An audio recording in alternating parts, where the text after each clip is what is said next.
Magandang araw sa inyo, Papa Dudut, at sa lahat po ng mga tagapakinig ng Papa Dudut Stories. Tawagin niyo po ako sa tunay kong pangalan na Rafael ng Tiaong, Quezon. Isa po ako sa mga masugid ninyong tagapakinig, Papa Dudut. Lalo na sa tuwing nasa trabaho ako bilang cellphone technician. Nalilibang ako sa mga pinakikinggan ko sa inyo habang nagkakalikot ako ng mga cellphones na kailangan kong paganahin. Maraming kwento, Papa Dudut, sa likod ng mga cellphones na naayos ko na. Yung iba, aksidenteng nabagsak o nalublob sa tubig. Yung iba naman ay sadyang binato ng may-ari sa sobrang inis daw nila sa mga asawa nila na nahuli nila sa aktong may kasamang iba. Ang sakit naman nun, Papa Dudut. Kung may buhay lang yung cellphone na ginagawa ko, baka sigawan na silang lahat na bakit nyo sa akin binubuntong ang mga galit nyo. Ako naman ay tahimik lang ako, Papa Dudut, kapag nagkikwento na sila sa masaklap na sinapit ng kanilang cellphones. Anyway, iniisip ko naman, Papa Dudut, na hindi pa darating sa akin yung ganong pagkakataon na kailangan kong ibuntong ang galit ko sa sarili kong cellphone. Ano ko? Nahihibang? Anyway, sa tuwing nakikinig po ako sa inyo, Papa Dudut, ay masasabi ko na nakakatulong sa akin yon dahil marami akong natututunan. Pero iba pa rin pala kapag ikaw mismo na ang nakaranas. Nagsimula po ang aking love stories nang makilala ko sa Facebook si Lenny. Meron po kaming common friend na dalawa. Barkada ko na naging katrabaho niya dati sa tindahan ng burger. Ito po yung mga tindahan na may buy one take one na burger. Nagtrabaho doon si Lenny ng ilang buwan pero nag-resign din siya dahil sa boring daw ang naging buhay niya doon. Maghapon magdamag lang daw siyang nagluluto ng burger patty at lumalanghap ng usok kaya hindi daw niya ito natagalan. Isa pang dahilan ay nawalan daw siya ng ganang kumain ng burger. Natatawa na lang ako habang kinukwento niya sa akin ang detalye ng dahilan kung bakit siya agad umalis doon. Unang kita ko pa lang sa kanya sa Facebook ay masasabi ko na na-love at first sight ako sa kanya, Papa Dudut. Pero yun nga, dahil maganda siya at mukha siyang artistahin, parang kamukhain niya si Sheena Halili, yung itsura niya ay mukha din siyang mahirap ligawan. Lalo na sa isang katulad ko na isang hamak na cellphone technician. Parang mataas kasi ang standard niya sa mga lalaki. Inestok ko na rin siya syempre at ang mga itsura ng naging ex niya. May mga hindi nga naman kagwapuhan pero maganda naman ang trabaho. May manager ng tindahan, may ahente, at meron ding teacher. Bukod sa mga kalidad na ex ay may isa pa akong napuna kay Lenny, Papa Dudut. Mukha po siyang maselan at high maintenance na babae. Nakikita ko kasi sa mga pinopost niya yung mga bagay na hilig niya. Halimbawa, mga bagong damit, bag at sapatos na bigay daw sa kanya ng mga manliligaw niya. Pero hindi pa rin ako nawala ng pag-asa kay Lenny. Ang ginawa ko, Papa Dudut, ay tinawagan ko yung common friend namin sa Facebook para personal na tanungin kung kumusta nga ba si Lenny sa totoong buhay. Ayon kay Dina na common friend namin na mabait daw si Lenny. Sadya lang daw na marami ang nagkakagusto dito kaya marami ang nagbibigay at nagpapadala ng mga regalo. Hindi mo naman siya masisisi kung marami ang mga pahabs. Kahit siguro ako yung nasa kalagayan niya at may magregalo sa akin. Magpapasalamat na lang ako sa Facebook dahil naalala nila akong regaluhan kahit na hindi ko naman birthday. Bigla ay napaisip ako, Papa Dudut. Ganun ba? Mukha palang mahihirapan akong ligawan siya. Seryosong sabi ko kay Dina. Sabi ko na nga ba may gusto ka kay Lenny. Kaya pala tanong ka ng tanong sa akin sa chat pa lang ng mga info tungkol sa kanya. Well, in general, mabait naman talaga yun eh. Medyo maiksi lang yung pasensya. Lalo na kapag boring ka o yung ipapagawa mo sa kanya. Hayaan mo tol, ako mismo ang gagawa ng paraan para magkita kayo ng personal. Masiglang sabi naman ni Dina.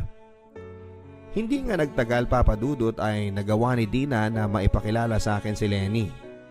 Nagkataon kasing bigla na lang ayaw mag-open ng cellphone niya. Shoot! Pagkakataon ko na ito para magpakitang gilas sa kanya. Sana lang talaga ay hindi mahirap gawin yung trouble ng sipi niya. Unang impression ko kay Lenny nang nakita ko siya ng personal ay talagang maganda siya. At higit sa lahat ay mabait din. Nalaman ko din na isang sakay lang pala ang layo ng bahay nila sa amin. Kaya mabilis ko siyang mapupuntahan para ligawan. Pero kailangan ko munang unahing ayusin itong cellphone niya. Nakiusap din si Lenny na kung pwede sanang ma-retrieve muna ang lahat ng mga pictures niya sa phone niya kung sakaling kailangan ko itong i-reset. Oo naman, akong bahala. Hindi ko kakalimutan yung bilin mo. Nakangiting sabi ko sa kanya. Ako naman ay naisip ko na pagkakataon ko na yon Papa Dudut para makilala ko pa siya ng lubusan tulad ng ano ang hilig niya, saan niya gustong mamasyal, anong paborito niyang pagkain at kung ano-ano pang mga detalye na makukuha ko mula sa cellphone niya. Kailangan ko na siyang maligawan. Yun ang sabi ko sa sarili ko. Matapos kong maayos ang sipin na iniwan niya sa akin. Ako pa mismo ang naghatid sa kanya gamit ang motorsiklo ko. Dahil nga sa napagana ko ang sipin ni Lenny nang walang kahit na anong nabura ay labis-labis ang pasalamat nito sa akin. Lalo na nung hindi ko na sa kanya pinabayaran pa. Nilibre na lang niya ako ng dinner malapit sa plaza. At aaminin ko sa inyo Papa Dudut na sobrang saya ko nung pumayag din siyang mai-backride ko siya sa motorsiklo ko. Kaya parang magka-date na kaming dalawa. Nakakatuwa na naging suwabe ang lakad na yon.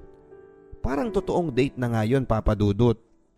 Kasi kaming dalawa lang at nagkapalagayan pa kami ng loob. Isa pa ay proud din akong isama si Lenny sa galaan dahil talagang maganda siya Papa Dudut. Pang display kumbaga.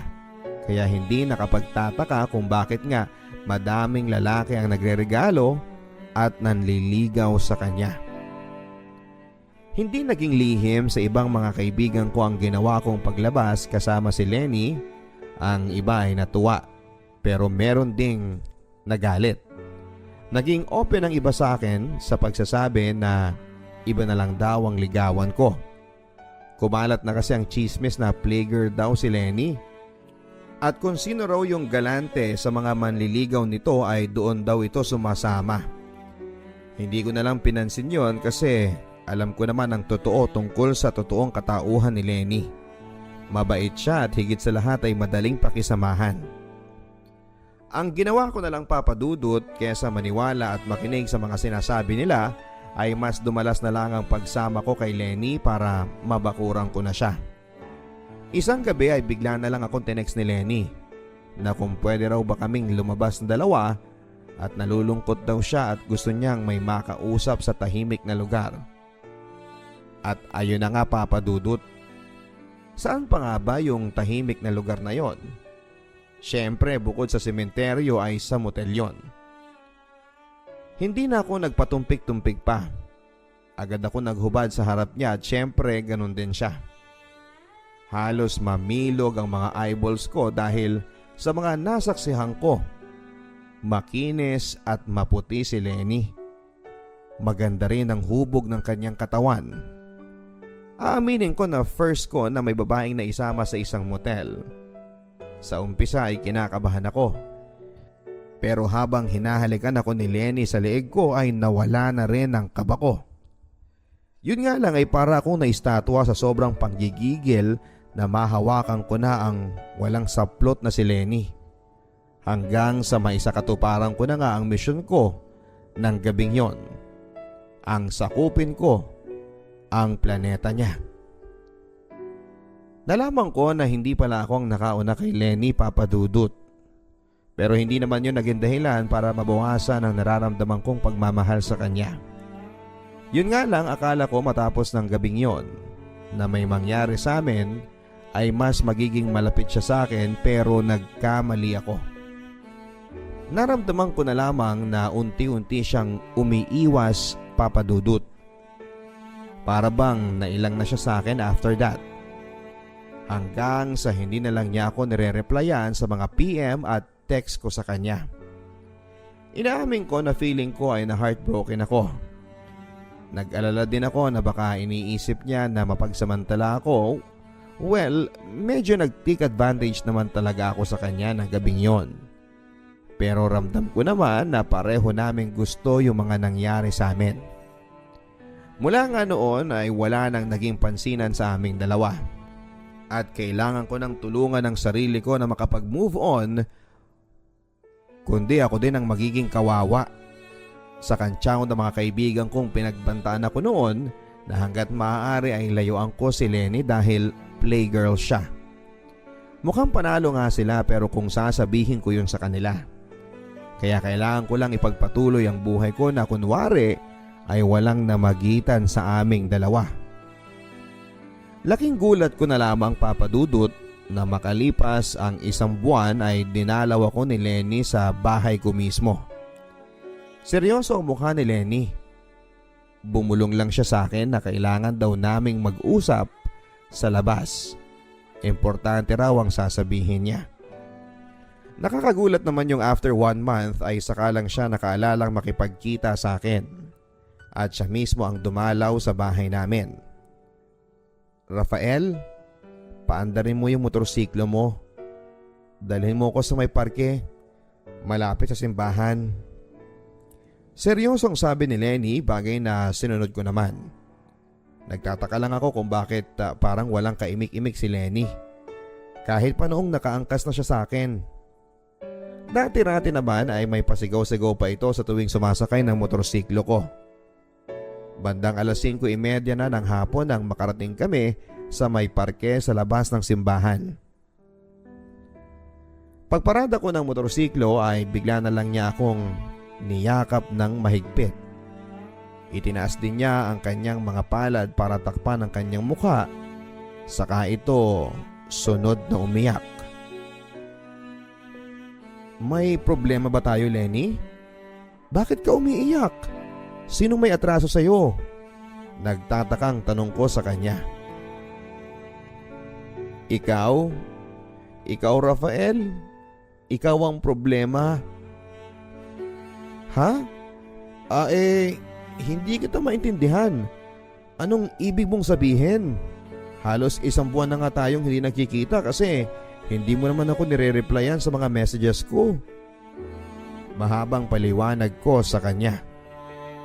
Nang biglang, Rafael, buntis ako at ikaw ang ama? Bigla akong natahimik sa mga narinig kong yon, Papa Dudut.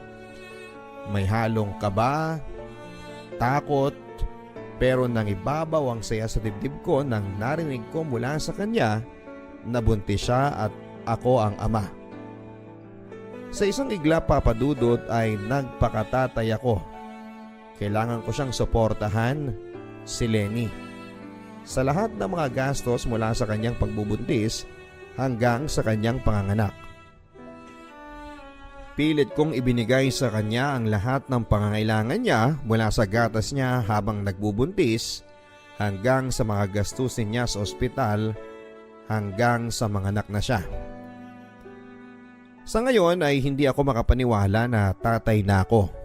Sa umpisa ay halos saksakin ako ng tatay ni Lenny, pero sa pagtagal ay natutunan na rin nila akong tanggapin at hindi rin naman kasi ako nagkulang sa pag-alalay sa anak nila habang nagbubuntis si Lenny. Marami sa mga kamag-anak ko at mga kaibigan namin naman ni Lenny ang nagulat sa bigla naming pagsasama sa iisang bubong at pagkakaroon ng anak, at isa na nga dito si Dina. Hindi ko naman nakalain na mabilis ka pala sa alas 4 sa ginawa mong pag-i-score kay Lenny. Pero sigurado ka ba na sa'yo yung bata? Seryosong tanong sa akin ni Dina. Oo naman, pero bakit mo naman biglang naisip na itanong yan? Wala lang, maikling sagot niya. Dahil ba sa usap-usapan ng ibang mga tropa ni Lenny na si Joel daw ang ama ng bata? Sunod na tanong ko kay Dina. Dahil dito ay natigilan na lamang siya. O ano, hindi ka na makapagsalita dyan? Pahabol na tanong ko pa kay Dina. Nginitian lang niya ako papadudot bilang tugon. Hindi lihim sa kaalaman ko papadudot ang naging usap-usapan na ang totoong boyfriend ni Lenny noong mga panahong nililigawan ko pa siya ay si Joel. Medyo late na nang nalaman ko na sumasama siya sa akin kahit na may boyfriend din siya. Pinakibit balikat ko na lamang yon kasi mas masaya ako sa tuwing magkasama kami. Pero yun nga, si Joel din pala ang dahilan kung bakit bigla na lang lumayo sa akin si Lenny noon matapos na may mangyari sa amin. Nabalitaan ko na lang na pinagselosan daw ako ng Joel na yon. Kaya nga laking gulat ko nang biglang pinuntahan ako ni Lenny para sabihing nabuntis niya ako. Inisip ko na lang na marahil ay yun din ang dahilan kung bakit bigla na lang silang nagkahiwalay ng ex niya dahil nga sa nabuntis ko na si Lenny. Sa mismong araw ng binyag ng baby ko ay laking gulat ko nang nakita ko sa loob ng simbahan si Joel. Tinanong ko si Lenny ng pabulong tungkol sa presensya ni Joel pero wala naman siyang ibang naisagot kundi ang umismid lang. Alam kong hindi siya komportable sa ginawang pag-attend ng ex niya. Nakipicture pa si Joel at karga ng bata. Dahil dito ay sangkaterbang kantsaw ang narinig ko sa mga close friends ko. Pinag-uusapan daw ng ibang bisita na si Joel daw ang totoong ama ng bata kaya ito nagpakita sa mismong binyagan. Kinagabihan ay tahimik lang ako habang nasa kwarto namin ni Lenny. Tahimik din siya. Ilang sandali lang nang seryoso kong tinanong sa kanya kung sino ba talaga ang ama ng bata. Hindi na ako magpapatumpik-tumpik pa, Lenny. Gusto ko ng diretsahang sagot sa akin. Napabuntong hininga muna si Lenny bago nagsalita. Oo, Rafael. Tama sila. Hindi ikaw ang ama ng baby ko. Walang yaka, Lenny. Bakit hinintay mo pang makapirma na ako sa birth certificate at baptismal certificate ng bata kung si Joel pala ang totoong ama? Pasigaw na sabi ko kay Lenny. Wala akong choice, Rafael. Nung umpisa kasi ayaw niyang akuin ng responsibilidad kaya gumawa ako ng paraan para magmukhang ikaw ang ama ng anak ko. Mahal mo naman ako, hindi ba? Hindi mo ba kami kayang tanggapin na lang, Rafael? Total ikaw naman ang nakapirma sa mga dokumento ni baby. Walang hinto sa pag-iyak si Lenny ng mga oras na yon. Basta ang ginawa ko ay sumakay na lamang ako ng motorsiklo at dumiretso sa bahay ng barkada ko para makipag-inuman. Nagsimula na ring maging malamig ang pakikitungo ko kay Lenny mula ng araw na yon. Nagtanong-tanong ako sa mga kaibigan ko papadudot hanggang sa may makapagsabi nga sa akin na pwede ko daw ipa-diffuse sa korte ang pag-ako ko sa pagiging ama ng anak ni Lenny. Kailangan ko lang ng sapat na ebidensya na magsasabing hindi ako ang totoong ama. Lumipas din ang mga araw na nakikita ko naman ang labis na pagsisisi ni Lenny dahil mas naging maasikaso siya sa akin. May nakapagbulong din sa akin na pinilit daw makipagbalikan ni Joel kay Lenny pero hindi naman si Lenny pumayag. Dahil dito, papadudot, ay pinilit kong tanggaping muli si Lenny sa buhay ko kasama ng baby niya. Total ay ako naman ang ama ni baby sa mata ng batas. Mabilis na lumipas sa mga araw, Papa Dudut, at unti-unting bumalik sa normal ang naging pagsasama naming dalawa ni Lenny. Ako ang tatay at siya ang nanay. Pinili din naming ilihim ang lahat ng katotohanan na hindi ako ang totoong ama ng baby niya para iwas na rin sa chismis ng mga kapitbahay at ng sarili kong pamilya. Nagsimula na kaming muling magsiping ni Lenny at pinaparamdam naman niya sa akin na akin lang siya. Dahil dito ay hindi ko na muli pang inungkat ang nakaraan. At mas pinili ko na lang, Papa Dudut, na ibalik ang lahat sa dati. Dahil dito ay naging masaya kaming dalawa. Hanggang nitong nakaraang taon, Papa Dudut, bago magpasko ay umuwi ako ng bahay nang wala si Lenny at ang baby namin. Noong umpisa ay kinabahan ako at iniisip ko na baka may masamang nangyari sa kanila. Pero habang naghahalongkat ako ng mga gamit ay napansin ko na kasama din niyang nawala ang dapat sana ay savings namin na 15,000 pesos. Para akong pinagtakluban ng langit at lupa, Papa Dudut, dahil isang text lang ang sinagot sa akin ni Lenny noong hinanap ko silang mag-ina. Sinubukan kitang mahalin, pero mas mahal ko pa rin siya. Sorry, Rafael. Ibabalik ko ang pera mo kapag nakapagtrabaho na ako. Kailangan lang namin ang panimula ni Joel. Hanggang ngayon, Papa Dudut, ay naiiyak pa rin ako sa tuwing naaalala ko lahat ng sakripisyo at paghihirap na inalay ko para lamang sa kanya at sa anak niya. Sa sobrang sama ng loob ko ay binato ko ang cellphone ko matapos kong mabasa ang text message niya na hindi ko na nagawang mag-reply pa. Sa kasalukuyang panahon, habang sinusulat ko po ang liham ko, ay masasabi kong hindi pa rin ako tuluyang nakakapag-move on. Sa katunayan, ni hindi ko magawang ayusin ang sarili kong cellphone na binasag ko sa sobrang galit ko sa mga ginawa sa aking panloloko ni Lenny. Papa Dudut at mga kaibigan, ano po ba ang dapat kong gawin? Dapat ko ba siyang hanapin at ipaglaban ko ang karapatan ko kay baby dahil ako naman po ang nakapirma bilang ama? Baka sa gagawin kong yon ay mapilit ko pa si Lenny na makipagbalikan sa akin at subukan muli naming magsama. Dahil aaminin ko po sa inyong lahat, nasanay na ako na kasama ko si Lenny sa pang-araw-araw at mahal na mahal ko siya. Sa sobrang mahal ko siya ay handa akong patawarin siya. Sobra po akong nasaktan at hanggang sa ngayon, Papa Dudut, December pa ito nangyari pero hanggang sa ngayon ay wala pa rin ako sa matinong pag-iisip. Lagi akong tulala sa trabaho ko. Sana po ay mapayuhan ninyo ako sa aking problema. Lihim ko pong babasahin ang mga ipopost ninyong mga comments sa comment box ng YouTube ni Papa Dudut. Ang inyo pong kastorya, Rafael ng Chaong, Quezon. Dear Papa Dudut, itago niyo na lamang po ako sa pangalang Christina.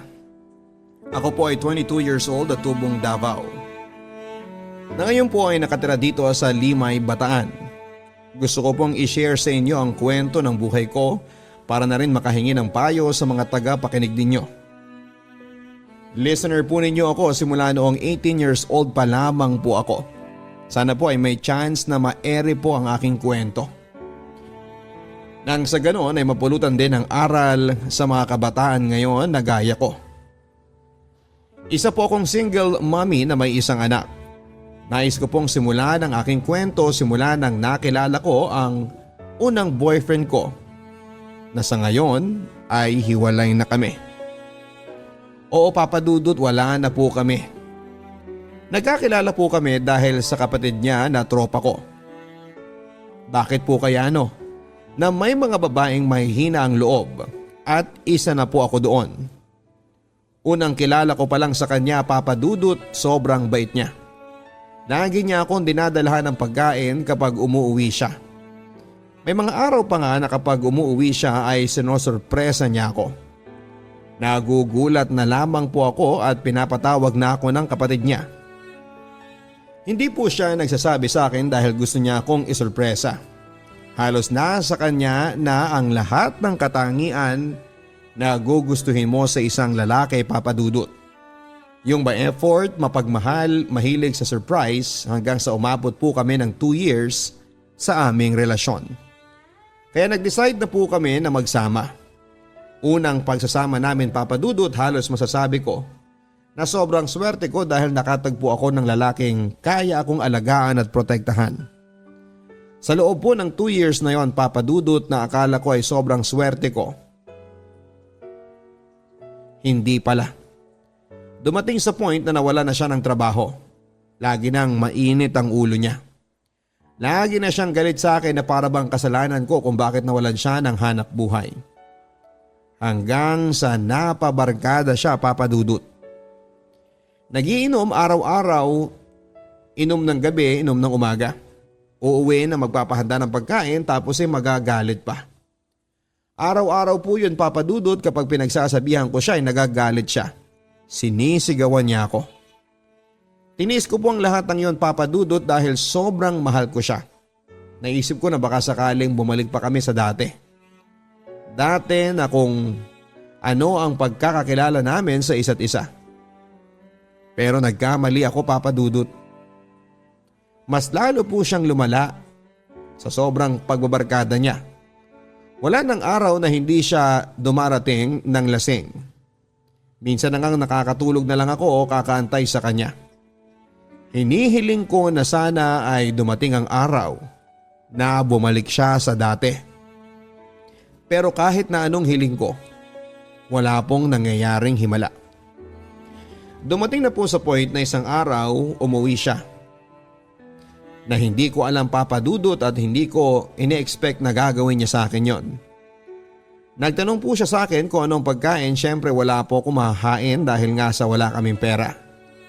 Wala kaming makain. Nagulat na lamang po ako nang bigla niyang hinatak ang buhok ko papunta sa kwarto.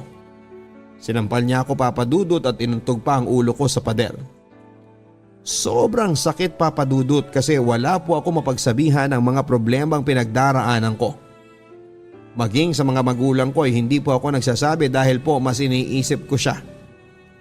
Dahil po sa sobrang mahal ko siya kaya pinapalampas ko na lamang po ang lahat ng mga kalabisan na ginagawa niya. Ang akala ko po noong una ay huling pananakit na siya sa akin yon, Papa Dudut. Pero nagkamali ako. Kinagabihan po ay inaya siya ng mga tropa niya na mag-inom. Sinabihan ko po na kung mag-iinom ay wag dito sa bahay. Pero nagalit siya, Papa Dudut. Kaya naman sinaktan pong muli niya ako. At ang sabi niya, bakit daw ako nakikialam? Kaya hinayaan ko na lamang. Dinaan ko na lamang po sa pag-iyak, Papa Dudut. Naisip ko na sana kung nakinig lamang ako sa mama ko, sana ay hindi ito nangyari. Nagawa ko pong ipagpalit ang pamilya ko at anak ko dahil lamang sa kanya. Nagawa kong kalimutan lahat ng dahil sa kanya. Na mas pinili ko siya kesa sa mga magulang ko at anak ko. Lumipas po ang ilang araw at buwan. Sa loob ng 2 years namin, napagod na po ako, Papa Dudut, sa kakaintindi. Nakabalik po siya sa trabaho, Papa Dudut, at lumuwas na po siya pamunta sa trabaho niya. Hinayaan ko po siya kasi naisip ko na kapag nakalis na siya ay magagawa ko na ang gusto ko. Sa pag-alis niya ay naghanap po ako ng trabaho. Pinapasok po ako ng kapitbahay ko na itago na lang po natin sa pangalang Karen. Pinasok niya ako sa work na isang cashier sa isang restaurant. Sa loob po ng ilang buwan na pagtatrabaho ko ay lahat po ng mga texts and calls ng ex ko ay hindi ko po sinagot. Dahil nakipaghiwalay na po ako sa kanya. Kumbaga napagod na ako. Para sa kanya po, Papa Dudut, kami pa, pero para sa akin ay wala nang kami. Sa pagtatrabaho ko bilang isang cashier ay may nakilala po ako, Papa Dudut, na ngayon ay boyfriend ko na. Magdadalawang taon na rin po kami na itago na lang po natin sa pangalang Joshua. Isa po siyang security guard, Papa Dudut, dito lang din po sa lugar namin. Si Joshua po ay sobrang layo sa ugali ng ex ko. Masasabi ko na lamang sa sarili ko na thank you self kasi hinayaan mong may in love ka ulit. Si Joshua po papadudot ng ligaw sa akin ng 1 buwan. Siyempre ayoko muna siyang sagutin dahil nga sa kakahiwalay ko pa lang sa ex-boyfriend ko. Kaya po nagtiyaga po siya na ihatid ako pa uwi at sunduin papasok ng trabaho. Laging kinukumusta sa text, laging tumatawag kaya kahit papaano ay nawala sa isip ko yung mga nangyari po sa akin. Hanggang sa paglipas po ng 1 buwan ay sinagot ko po siya. Pinakilala niya po ako ng formal sa mga magulang niya at ganun din naman ako. Naging masaya po ang relationship namin papadudot hanggang sa noong pinakilala ko po siya sa mga magulang ko. Bigla pong dumating ang ex ko. Nagulat po ako kasi hindi ako nag-i-expect na darating siya that time. Halos kinabahan po ako noon kasi baka mamaya ay magpang-abot po sila. Kaya naman nag-decide po ako na mag-usap po muna kami. Noong nag-usap na kami, sabi niya po sa akin, bakit naman ganun mahal? Umalis ako para maibigay ko lahat ng gusto mo para bumalik tayo sa dati pero habang wala pala ako dito ay iba na ang inaasikaso mo. Nandito na ako, bumalik na ako. Pero sa pag-uwi ko, eto ang maaabutan ko. Ano, kayo na ba? Pinakilala mo na sa mga magulang mo? Mahal mo na ba? Sobrang dami niyang tinanong sa akin papadudot. Pero ang sagot ko sa kanya, Kevin, wala na tayo. Tinatapos ko na ang relationship natin. Hindi ba sinabi ko na sa'yo na ayoko na noon pa? Pagod na ako. Palayain mo na ako, sana maintindihan mo ko. Lahat naman ng tao napapagod din kaya umalis ka na. Sa huling pag-uusap po namin papadudot ay lumuhod po siya at umiyak sa harapan ko at ang sabi niya, patawarin mo na ako. Bumalik na tayo sa dati, uuwi na tayo sa bahay. Sobrang miss na kita. Pero yung panahon na yon papadudot ay hindi ko siya pinakinggan. Hinayaan ko siya at pinaalis ko na. Sabay alis kami ni Joshua. Lumipas po yung buwan papadudot na hindi ko siya kinokontakt. Biglang nagbago po yung ihip ng hangin. Hindi ko po alam kung bakit may nafe-feel ako sa sarili ko na hindi dapat. Dahil nga sa hiwalay na kami at may boyfriend na ako, dapat ay hindi ko na ginawa pa. Papadudot, kinonta ko po siya. Nakipagkita muli ako sa kanya na hindi po alam ng boyfriend ko. Bigla ko po siyang namiss at gusto kong makasama. Kinonta ko siya at nagkita kami. Hindi ko po alam papadudot kung bakit nasabik po ako sa kanya na parabang yung bago pa lang kaming magkakilala. Papadudot nakagawa po ako sa boyfriend ko ng kasalanan at hindi niya alam. Sa tuwing pumapasok siya sa trabaho ay hindi niya alam na kausap ko si Kevin. Sa tuwing pumapasok naman po ako sa work ay hindi po agad ako dumediretso doon. Oo papadudot, tuwing pumapasok po ako ng work, hindi po ako dumediretso doon dahil kay Kevin po ako nagpupunta.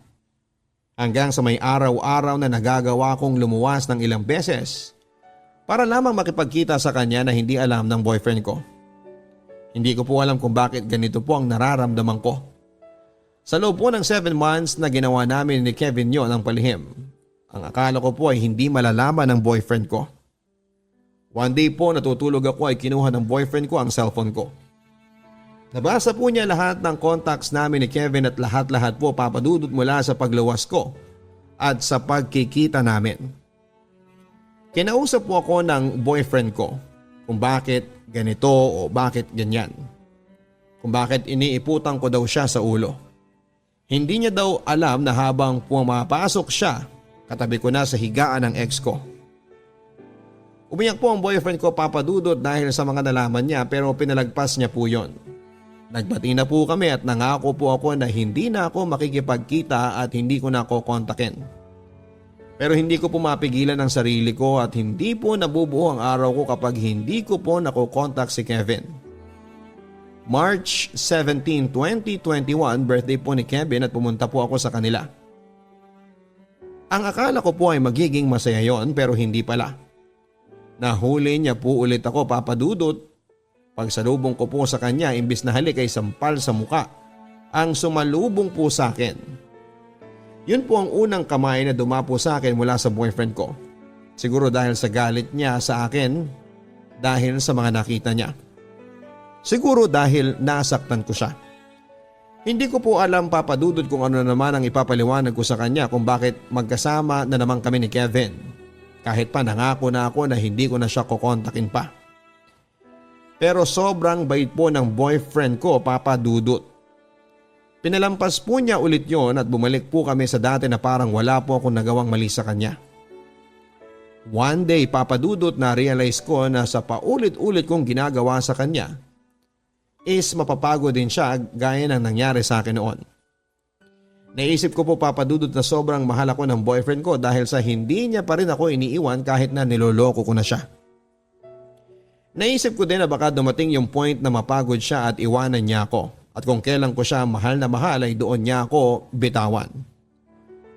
Wala na po siyang tiwala sa akin, Papa Dudut, dahil sa paulit-ulit ko na lang na ginagawa yon. Pero nangako po ako sa kanya na kahit kailan o kahit na anong oras, araw man, ay hindi ko nakukontakin si Kevin. Na-realize ko, Papa Dudut, na sobrang swerte ko na sa kanya dahil sa pag-intindi niya. Pag-aalaga niya, pagmamahal niya na ibinibigay sa akin ay hindi niya pa rin nagawang pagbuhatan ako ng kamay. Papa Dudut, alam ko pong nasaktan ko siya ng paulit-ulit at niloko. Pero nangako po ako sa sarili ko na kahit na anong mangyari ay hindi ko nakukontakin pa ang ex ko. Dito ko na po tinatapos ang maikling kwento ko ng buhay, Papa Dudut, at sana po sa mga kabataan dyan na nagmamahal. Pumili kayo ng lalaking kaya ko yung alagaan at hindi pagbubuhatan ng kamay. Huwag po sana kayong padalos-dalos sa nararamdaman ninyo at isipin niyo muna kung ano ang hahantungan ninyo kapag kasama ninyo na ang boyfriend ninyo sa isang bahay. At kay habi ko, babe, alam ko na wala ka ng tiwala sa akin pero gagawin ko ang lahat para mabalik sa akin ang 100% ng tiwala mo. Simula nang nagkakilala tayo. Sorry kasi nagawa ko yon pero andyan ka pa rin lagi sa tabi ko at hindi mo ako pinababayaan. Lagi mo akong binubusog sa pagmamahal mo at pati na rin ang baby ko na tinuring mo na ring anak. Sobrang thank you kasi naging part ka ng buhay ko at kahit kailan ay hindi mo ako sinukuan. Maraming salamat, Papa Dudut, sa pagbasa ng aking kwento at sana po ay more stories pa po ang inyong maere.